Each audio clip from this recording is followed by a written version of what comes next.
আসসালামু আলাইকুম বন্ধুরা। গত 20 বছরে ঢাকা শহরে ব্যাপক উন্নয়ন হয়েছে। দেখেন উন্নয়নের নমুনা। জাস্ট আধা ঘন্টা বৃষ্টি হয়েছে সকালবেলা, আধা ঘন্টা বৃষ্টিতেই পুরা রাস্তা একবারে শেষ। সবাই ইচ্ছা মতো ভিজে ভিজে যাচ্ছে। উপরে বৃষ্টি, নিচে হাঁটু সমান পানি। আপনাদেরকে আজকে দেখানোর চেষ্টা করব যে কি পরিমাণ বৃষ্টি হয়েছে। জাস্ট আধা ঘন্টা বৃষ্টি হয়েছে।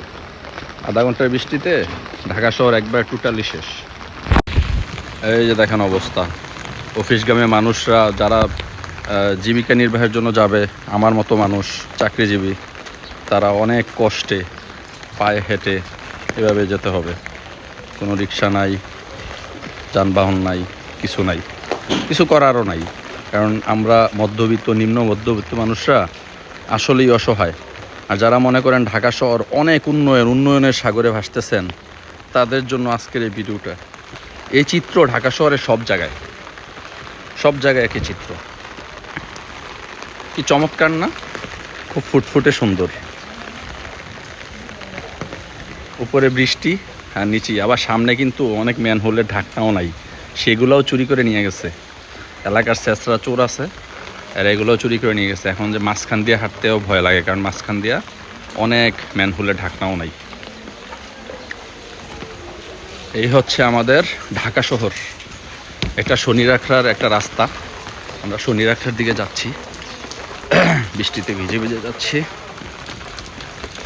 কিছু করার নাই। এটাই সিস্টেম, এটাই আমাদের সোনার বাংলাদেশ। বাংলাদেশ জিন্দাবাদ বলেন, জয় বাংলা বলেন, বাংলাদেশ জামায়াত ইসলাম জিন্দাবাদ বলেন, না যাই বলেন, কেউই আসলে ঢাকা শহরের উন্নয়ন চায় না। সত্যিকারে ঢাকা শহরের উন্নয়ন যদি মানুষ চাইতো, তাহলে ঢাকা শহর সত্যি অনেক উন্নত হইতো।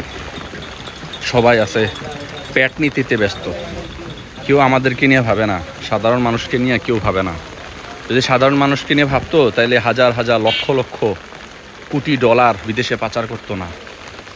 এই রাস্তাঘাটের উন্নয়নের জন্য যদি মানুষ ভাবতো, দেখেন সামনে যত যাচ্ছি আরও বেশি পানির নিচে যাচ্ছে। কি করবেন? এটাই আমাদের ঢাকা শহর। আমরা আসলে সত্যি অনেক অসহায়, কিছু করার নেই।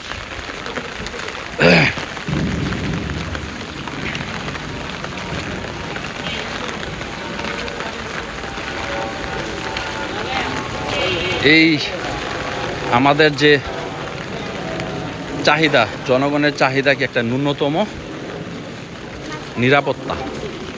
দেখেন ঢাকা শহরে কোনো নিরাপত্তা আছে কিনা দেখছেন? আমাদের নিরাপত্তা, জীবনযাত্রার মান আমাদের কোথায়? আজকে যদি সারাদিন বৃষ্টি হয়, তাহলে নিশ্চিত থাকেন ঢাকা শহরে বড় বড় রাস্তা সব তলায় যাবে।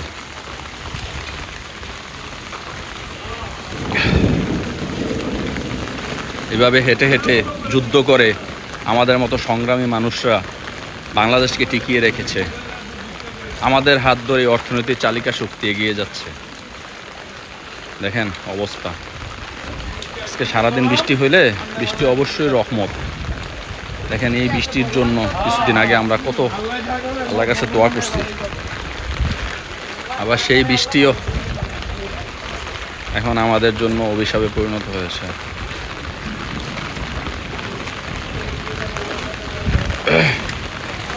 অনেক কষ্ট করে চাকরিজীবী মানুষরা যাচ্ছে, চাকরিজীবী, পেশাজীবী, শ্রমিক শ্রেণী, তারা যাচ্ছে।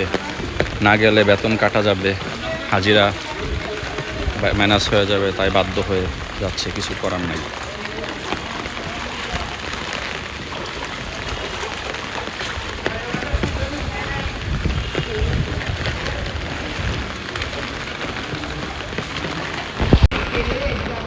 বৃষ্টি আরো বেড়ে যাচ্ছে, বৃষ্টি আরো বেড়ে যাচ্ছে।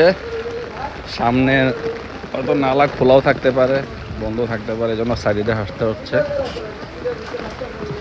এটাই হচ্ছে আমাদের জীবন, মধ্যবিত্ত, নিম্ন মধ্যবিত্ত মানুষদের জীবন। আমরাই আসলে অর্থনীতির চালিকা শক্তি মূল। যারা বড়লোক উচ্চবিত্ত, তারা হয়তো ঘুমাচ্ছে, খিচুড়ি খাচ্ছে, ঘরে বসে আরাম করতেছে, কিন্তু আমাদের সেই সুযোগ নাই। আমাদের সেই সুযোগ নাই বলেই আমরা আজকে অসহায় হয়ে অফিস পানে ছুটতে হচ্ছে। কেউ দোকান খুলতেছে, কেউ দোকান করে বসে আছে, কিন্তু দোকান খুলে বা লাভ কি? কাস্টমার আসবে? কাস্টমার তো নাই।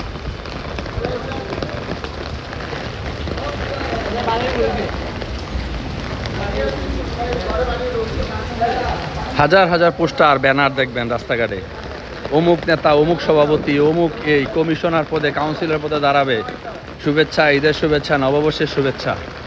কিন্তু কেউ আসলে উন্নয়ন করবে না। সবাই শুধু পেট নীতি, শুধু পেট নীতি, রাজনীতি আর পেট নীতি, এটা নিয়েই সবাই ব্যস্ত আছে। যদি সত্যিকারের উন্নয়ন হতো, এত পোস্টারে যে লক্ষ লক্ষ টাকা খরচ করছে, এই পোস্টারের টাকায় এলাকার অনেক উন্নয়ন করা যেত, কিন্তু এটা কেউ ভাববে না। সবাই আছে শুধু নিজেরটা নিয়ে ব্যস্ত। ব্লগটা ভালো লাগলে সবাই লাইক, কমেন্ট, শেয়ার করবেন। আমাদের মধ্যবিত্তর পথ চলে এমনই, যারা মধ্যবিত্ত তারা অবশ্যই তাদের কষ্টের কথাগুলো শেয়ার করবেন।